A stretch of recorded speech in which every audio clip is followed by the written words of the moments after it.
Ladies and gentlemen, our program will be commencing shortly.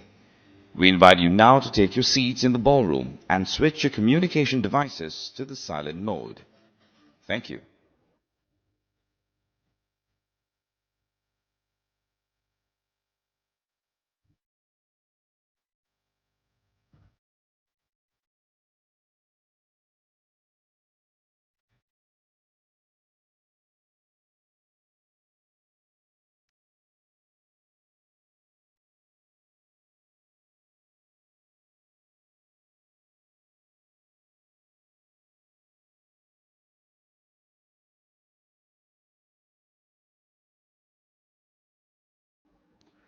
Ladies and gentlemen, our program will be commencing shortly. We invite you now to take your seats in the ballroom and switch your communication devices to the silent mode. Thank you. Ladies and gentlemen, our program will be commencing shortly. We invite you now to take your seats in the ballroom and switch your communication devices to the silent mode. Thank you.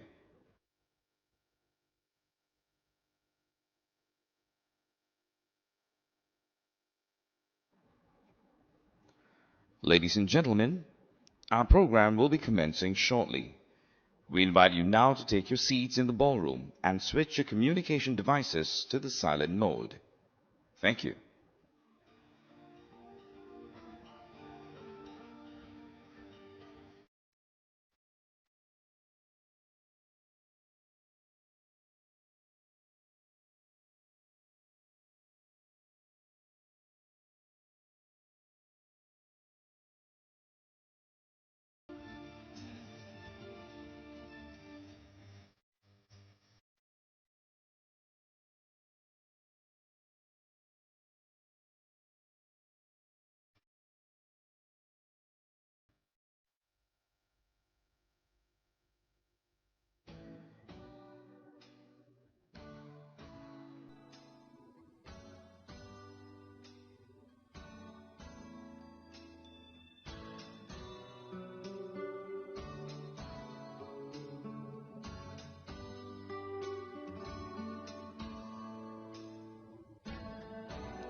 Good evening, Presidents, Prime Minister, Excellencies, distinguished guests and delegates. Welcome to the 22nd IISS Shangri-La Dialogue. The IISS is delighted that you are here in Singapore to engage in 3 days of defense diplomacy. The Shangri-La Dialogue, since it was first convened in 2002, and with the unwavering and outstanding support of the government of Singapore, for which I am very grateful, has been a platform for governments to explain and present their policies, for those policies and their differences to be discussed in an open and transparent way. And it's been a platform for partners to find and reconfirm common purpose in their pursuit of solutions to the many regional security challenges that define our agenda. In our time, the rules that govern political relations, economic exchange, and more generally, the civilized conduct among nations are under severe pressure. Narratives of great power rivalry and of multipolarity compete and often intersect. In response, some governments are attempting to hedge their engagements, some are attempting to build bridges, and others are increasing their commitments to partnerships, new and old. Many are finding that engaging on their own terms with the international security environment is indeed very challenging. Connecting national ambitions to economic and military capabilities strains resources and sometimes depletes political capital fast. But understanding partners and working with partners is a prerequisite for the effective and efficient allocation of these resources. It is true that regional security contexts are increasingly linked, and yet instruments of security governance need to primarily work for the region that invests in them to be sustainable. And in this context, the IISS itself maintains a multi-region presence and identity, convening the Shangri-La Dialogue and the Manama Dialogue, the two premier security and defense summits in their respective regions, the Asia-Pacific and the Gulf. And in Europe, in light of the many threats and regional and global security issues, the IISS, headquartered in London with a very vibrant office in Berlin, has significantly grown its activities.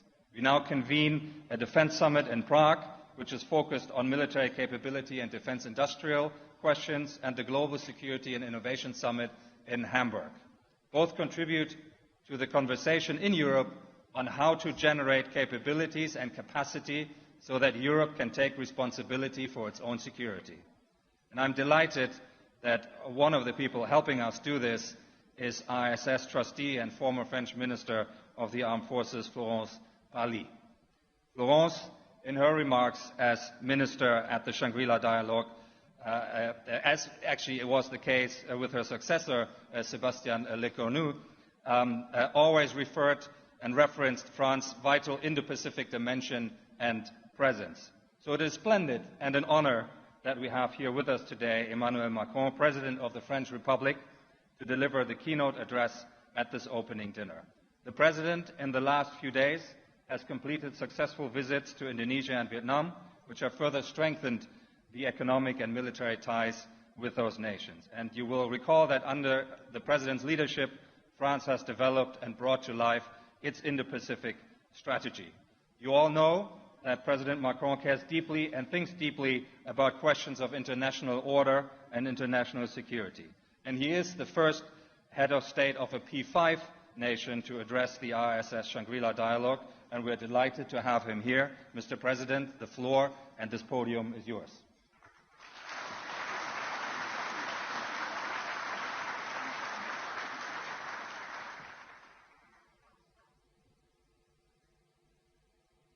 Thank you very much for this introduction, Mr. Chairman.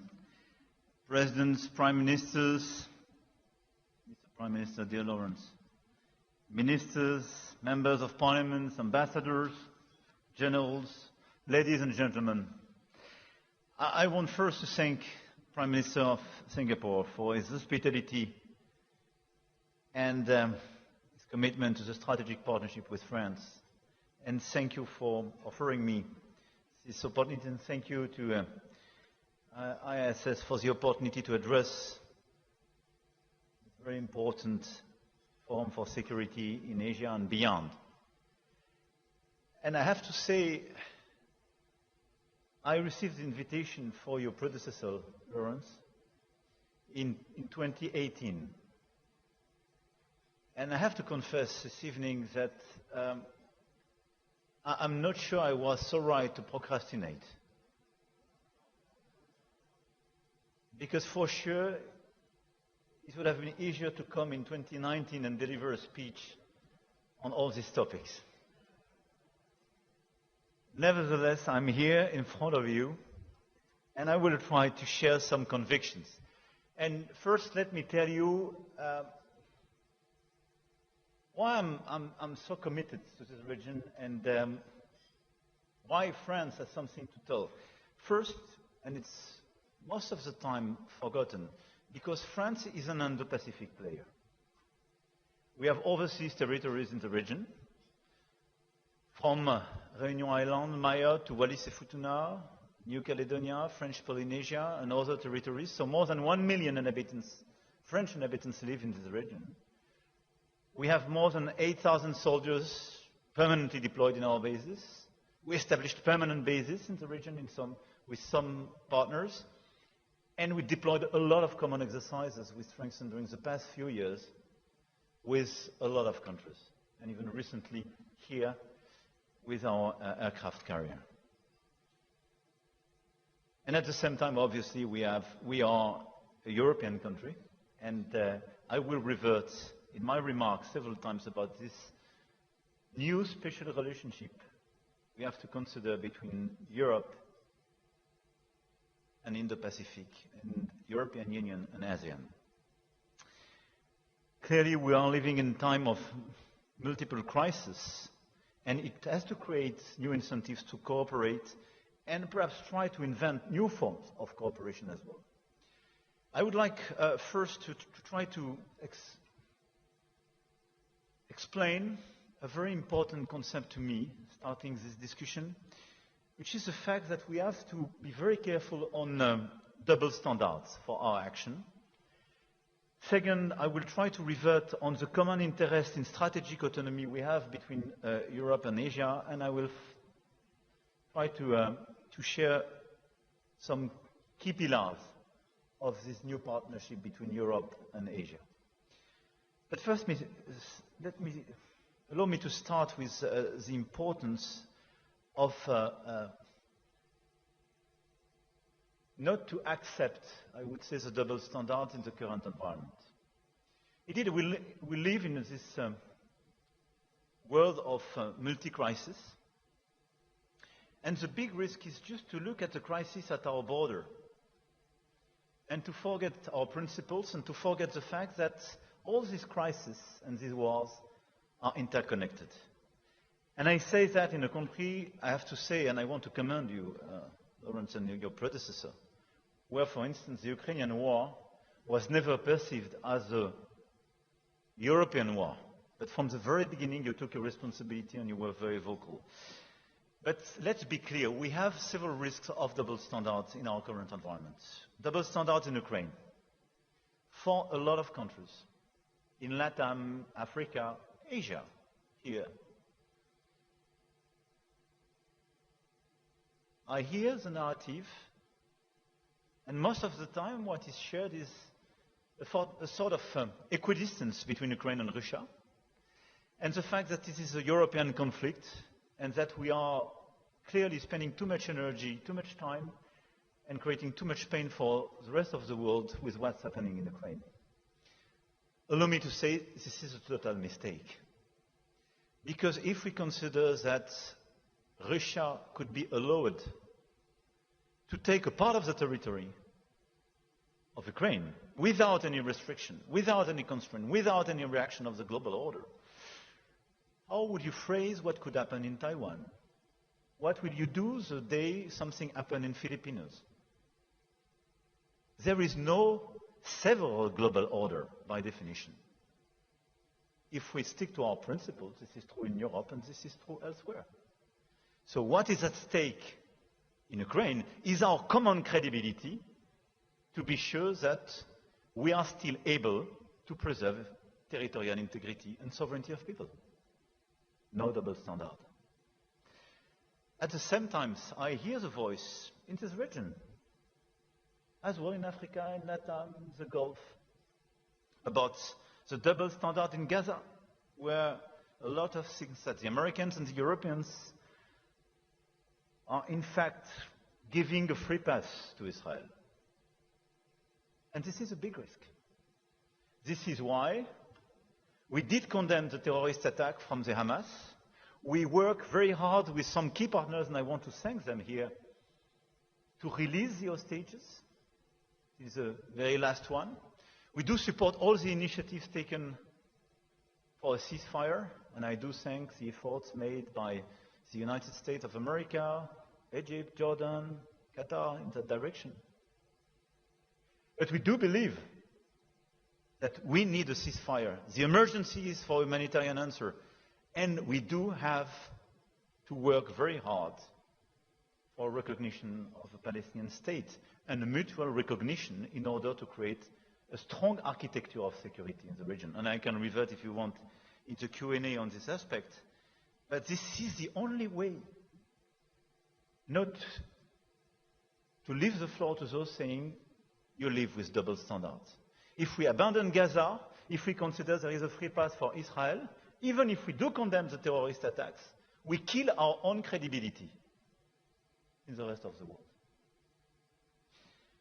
And this is why we do reject double standard, and this is why I think it's very important in our current environment to be consistent and to follow our principles, our rules, and to consider that what is at stake is clearly the global order, and what is at stake is our credibility to protect this global order. Having said that, I think a risk of double standards is as well to abandon totally our agenda of sustainability and health. And it could surprise a lot of people when I say that in front of a lot of defense ministers and so on, but everything is intercorrelated. And by the way, we experienced quite recently the fact that the pandemic could have some security impact and change a little bit the course of the world.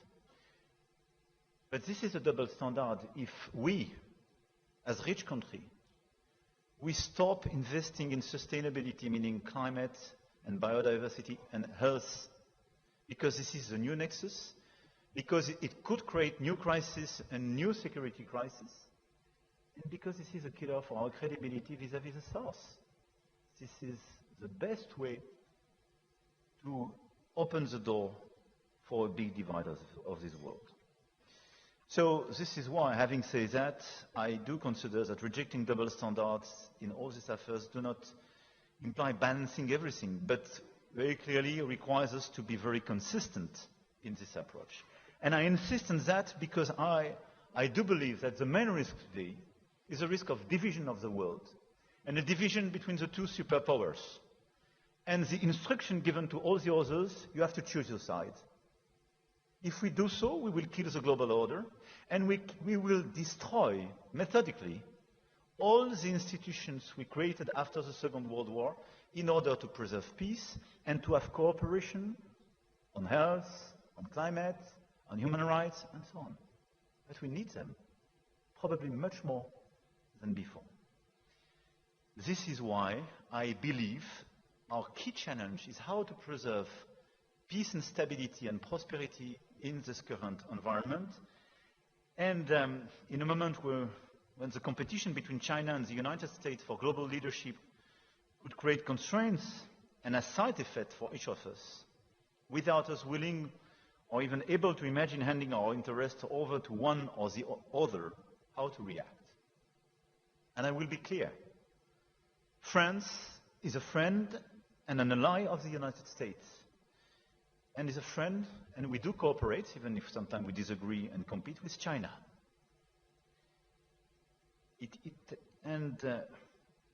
I do intend to remain so, loyally.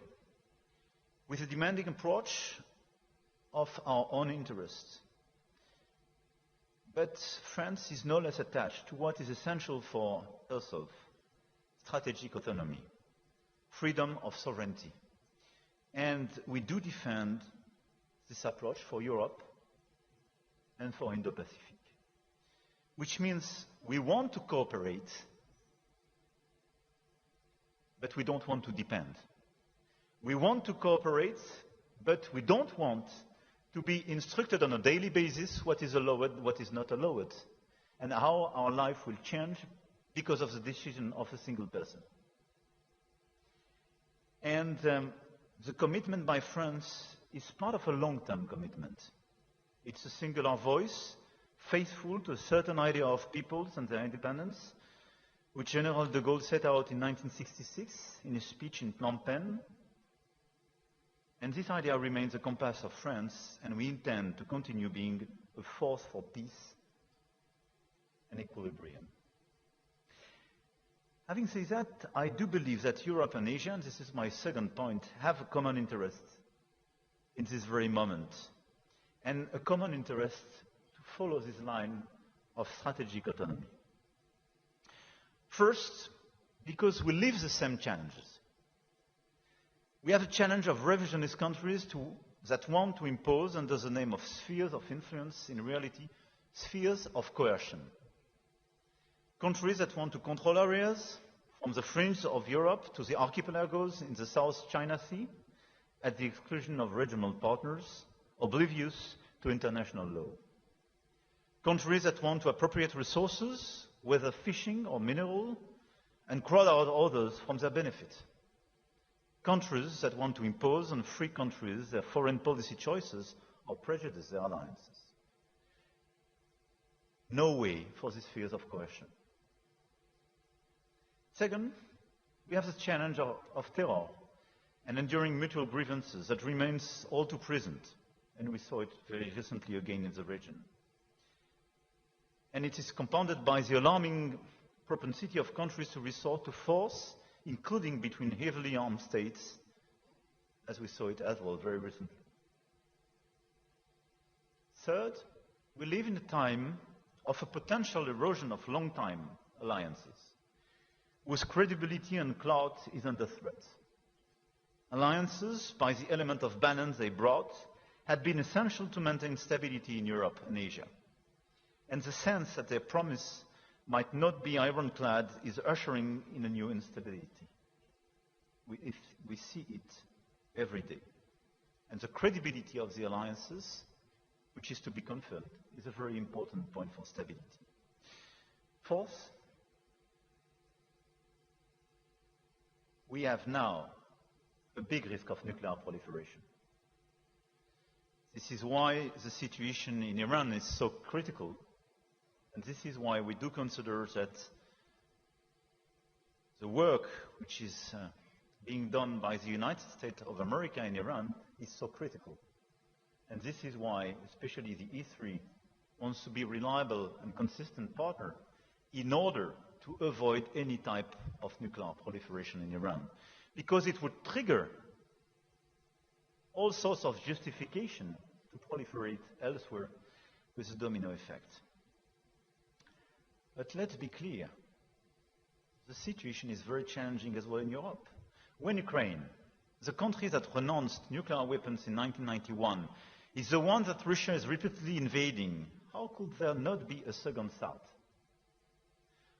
When the DPRK is developing a massive nuclear arsenal unconstrained by China and is now entering an alliance with Russia, a nuclear weapon state, permanent member of the UN Security Council, supposed to act responsibly, how are regional countries threatened by the DPRK supposed to act? What can reasonably be on their mind when they owe their people, before anything else, their security? In Europe and in Asia, how can mid-sized countries faced with aggressive nations ensure that they won't have to surrender or live in fear? But sure enough, our challenges are not only similar, they are getting increasingly intertwined. They are intertwined because when you look at this situation, during the past few years, I had objected to NATO having any role in Asia, because for me, N is for North Atlantic. And because I don't believe in being enrolled in someone else's strategic rivalry. But what's happening with North Korea being present alongside with Russia on the European soil is a big question for all of us.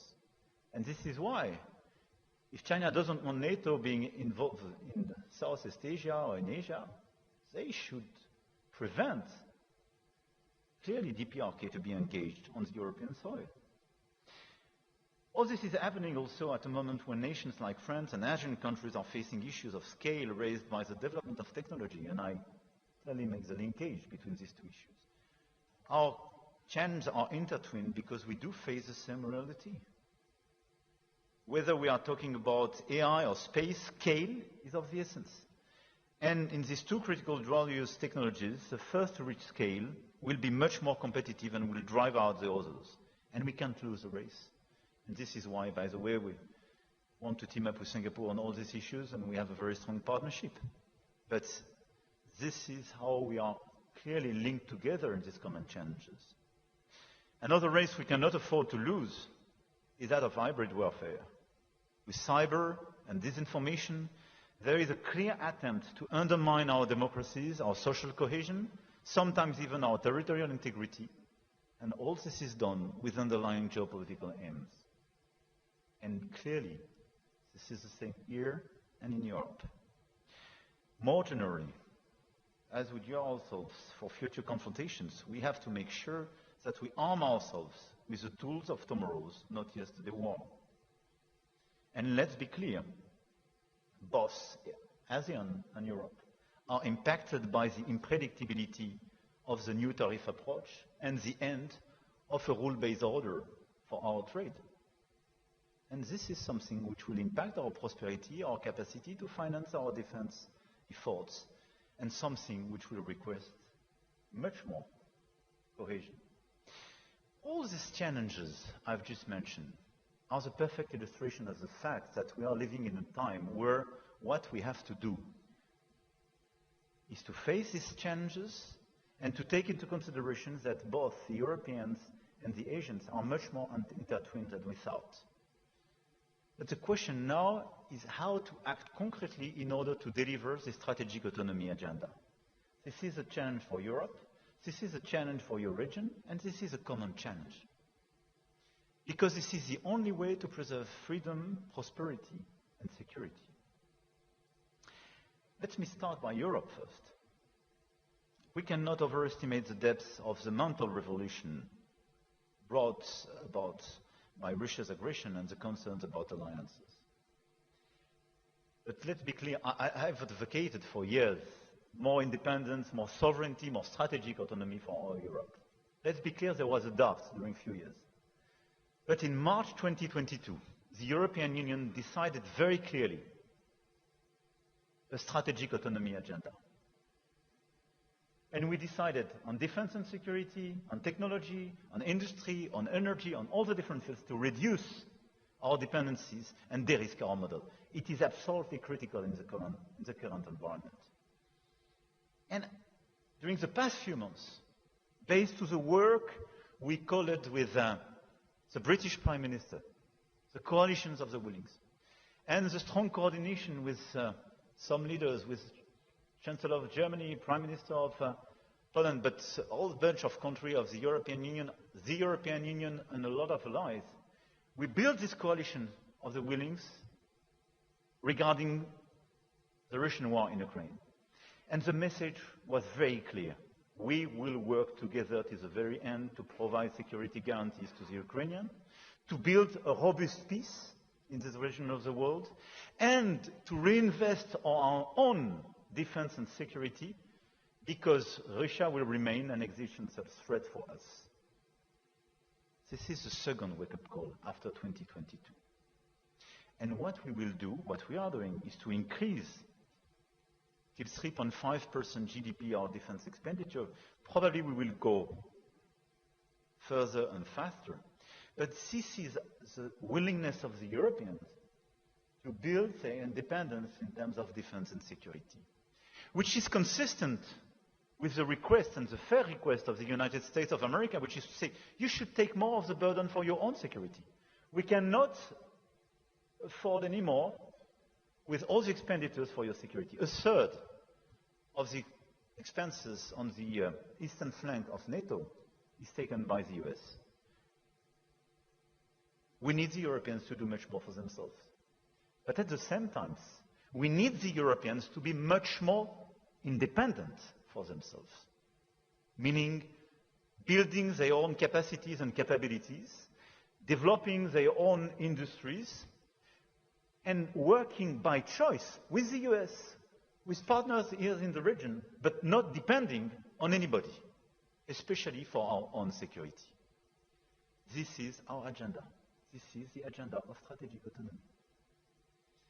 In parallel, this is what we want on AI, what we want on technology, on industry. We want to increase our strategic autonomy. It will request a lot of investment, and obviously, it will request as well a much more competitive Europe. This is why, and I link this to agenda,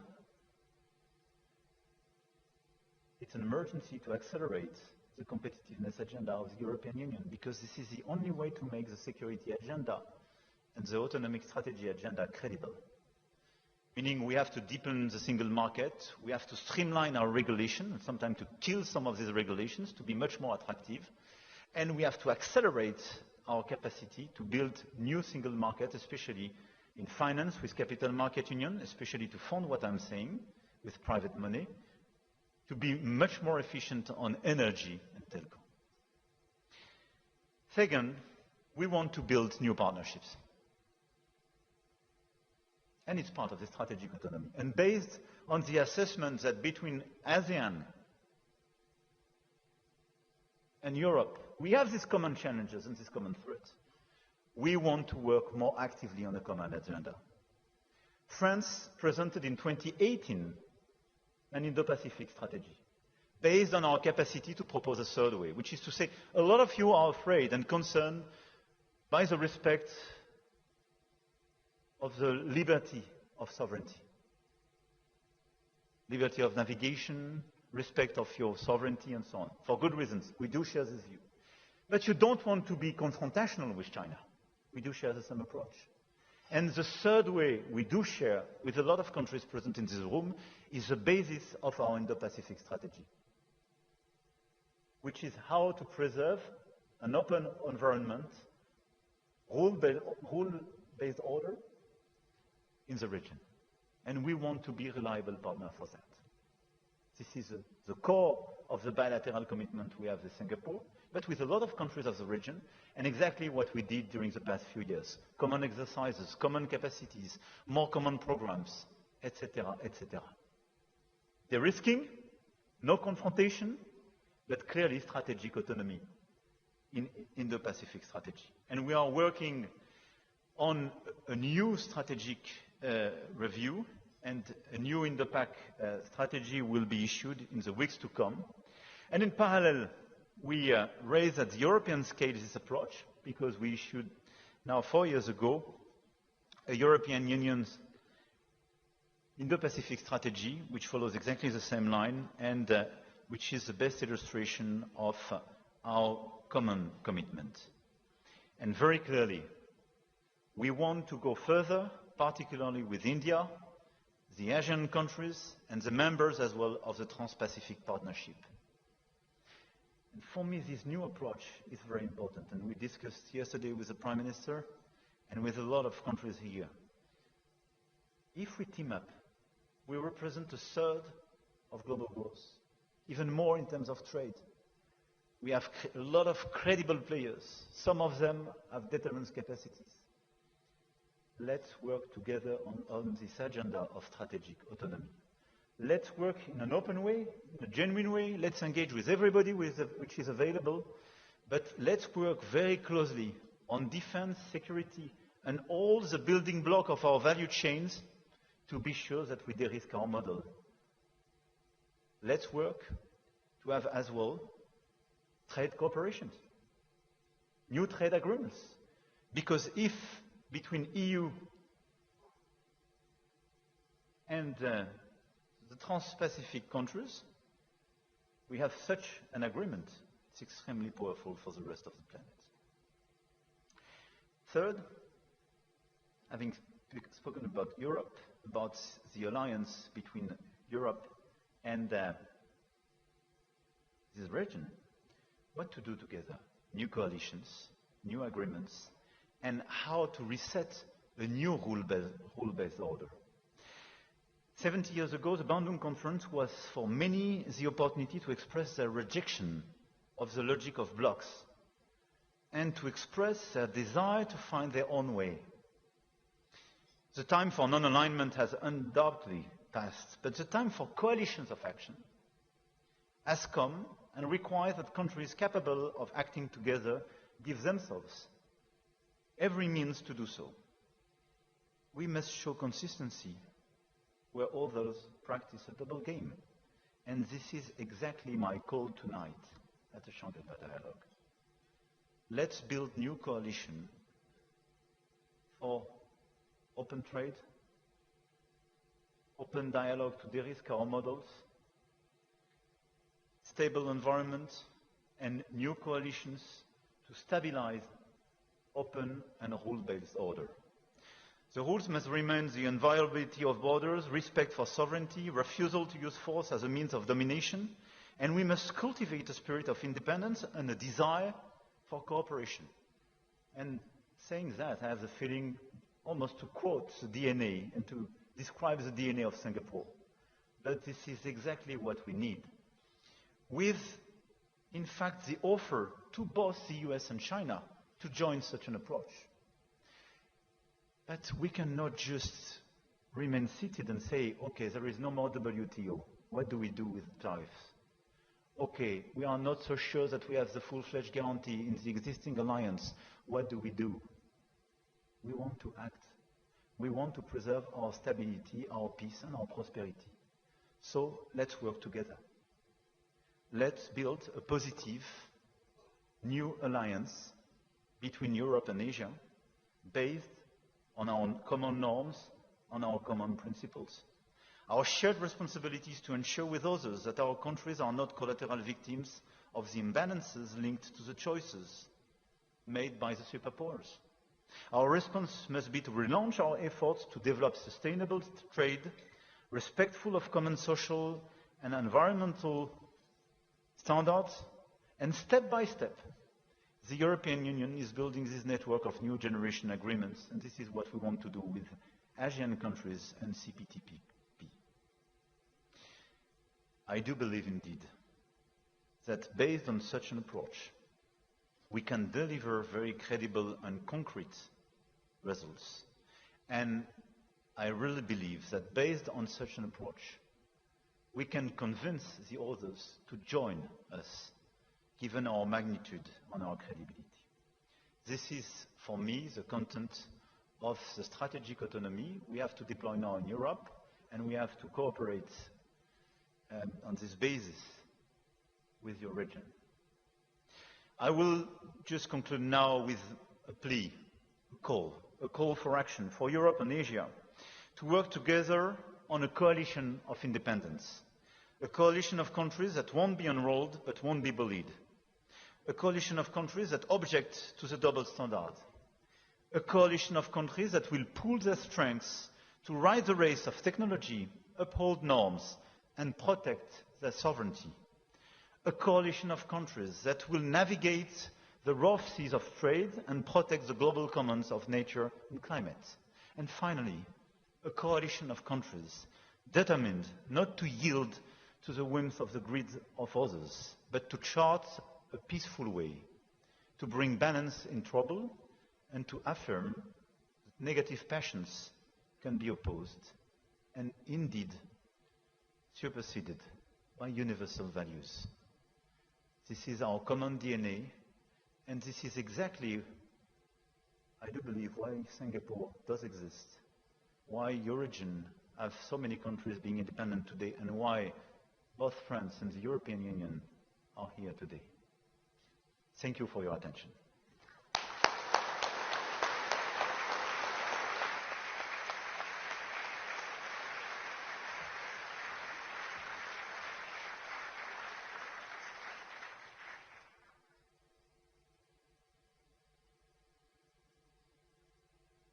President Macron, thank you very much for this wonderful way to kick us off. I noted that you had pairs of important words there to structure your argument.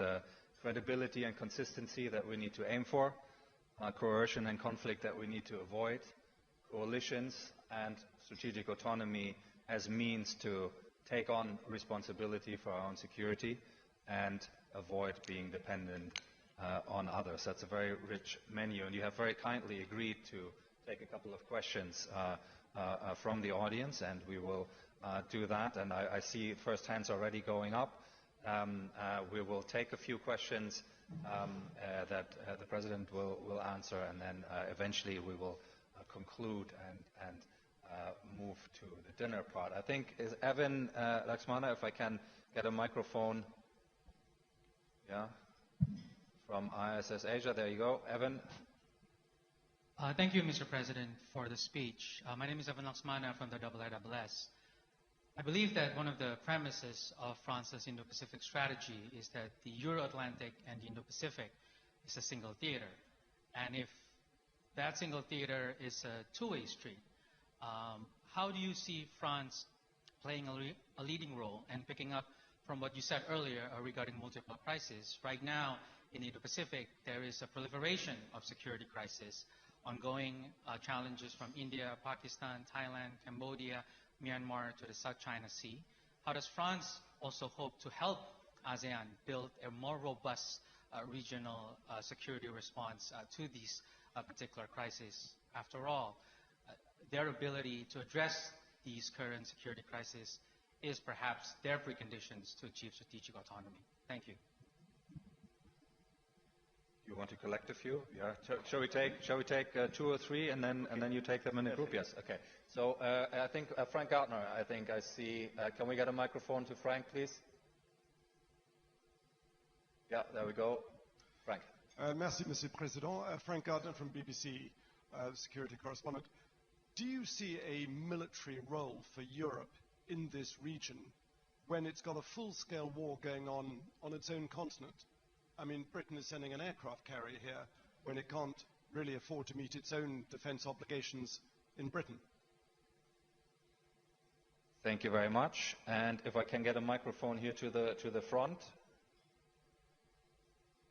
First row here, please. Microphone. Yeah, coming.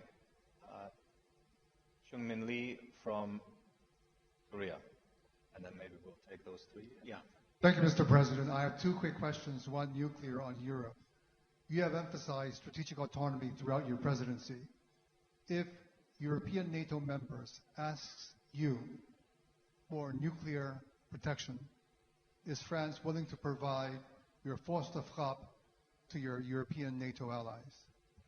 Number two, we will have a new Korean government in the next couple of days and will be in office on Wednesday.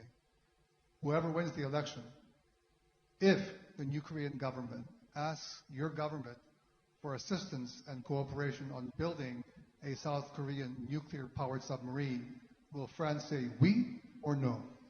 Thank you. Thank you very much. Let's take those three as a bundle, and then we'll return and take a few more. Thank you. As for the first, by the way, the two first questions were quite close, with clearly common issues. I would not consider that fixing all the regional crises is a precondition of strategic autonomy, and we have to do both at the same time. And it's true for Europe, and it's true for Asia. Meaning we have to fix what's happening in Ukraine, but in parallel we have to strengthen our strategic autonomy. And you have to do the same. I think for the regional crisis you mentioned, the role of the European Union and some European countries, when they want or are involved in this crisis, is first to assist ASEAN and the key regional players to provide their help. This is what we did, for instance, on Myanmar. And we had this discussion this morning with Mr. Prime Minister on Myanmar, but the question now is much more at the Myanmar level, even if all the countries of the region did their best to promote a solution. But you're right that we have a multiplication of crises, and I would add threats. But I would not oppose the capacity of ASEAN to fix these different crises and the necessity to build strategic autonomy. The second remark, referring to your first question, is that we are working with ASEAN regarding the centrality of this organization in the context of our Indo-Pacific strategy with different approaches. First, procurement and capabilities. And we built some very strong partnerships with some key countries of the region, with our Rafale, but as well our submarines and so on. And this cooperation is not just a commercial cooperation, but it's clearly a strategic one involving a series of clear cooperation. Second, we have common exercises. From Pegasus in the air to the exercise we just deployed in the region with aircraft carriers. And so we multiply this exercise with several objectives: share operational culture, improve interoperability, but as well provide strategic signals and some deterrence vis-à-vis some key players. And this is the way we can deliver. As for your question, but this is as well a bridge towards the second question on the military credibility of the European in the region, let's be clear. We will never sell what we cannot deliver. And if the elephant in the room is the day China decides a big operation against a country, will you intervene day one? I would be very cautious today, but everybody will be very cautious today. I think all the countries in this room, wherever they live, and in fact everybody. But let me be clear. I think our role is not to be a substitute to anybody, but our role is to work for ourselves to improve our strategic autonomy, meaning our own capacity to protect our soil, but through the cooperation we have to help the Asian countries to do the same for themselves and to reduce on both sides our dependencies.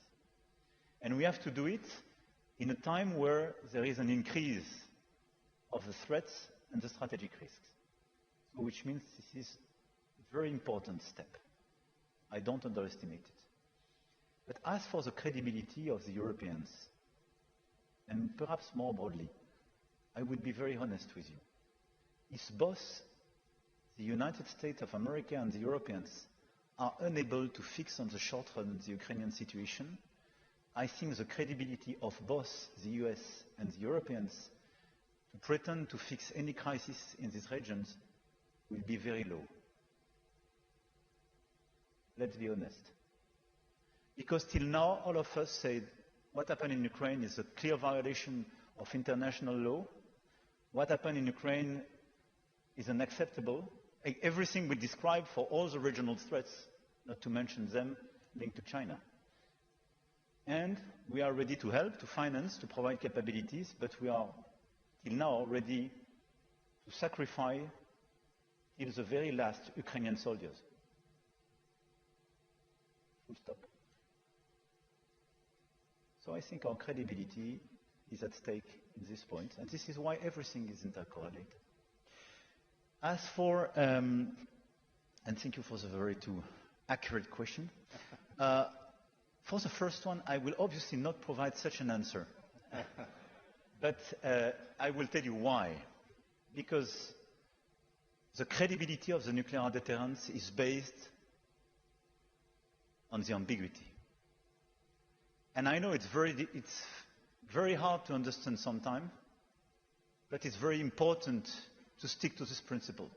And this is probably one of the weaknesses we have when you are democracies vis-à-vis some authoritarian regime.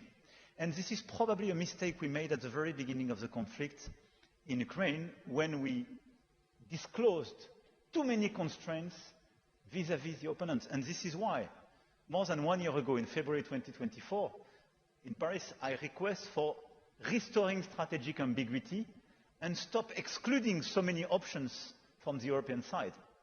And I'm very happy about the very recent declarations made by the German Chancellor, which exactly did the same very recently.